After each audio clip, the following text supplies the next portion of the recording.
сентябре на работе произошло у нее это,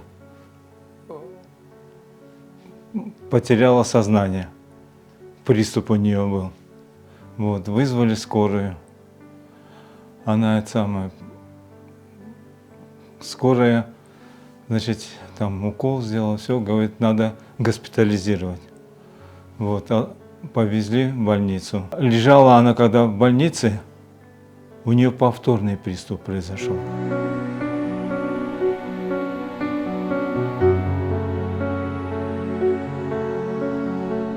В Семашко ее перевезли на санавиации, и там ей, значит, сделали операцию. Это было уже 23 октября.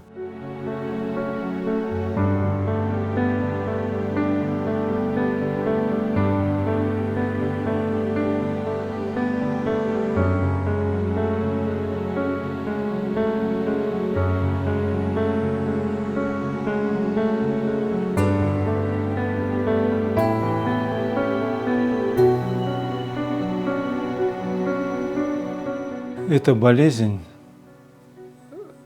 конечно, требует больших средств, затрат. Вот, и мы бы хотели продолжить лечение в Турции. Вот, и просим помочь всех наших соотечественников, джематн, чтобы помогли.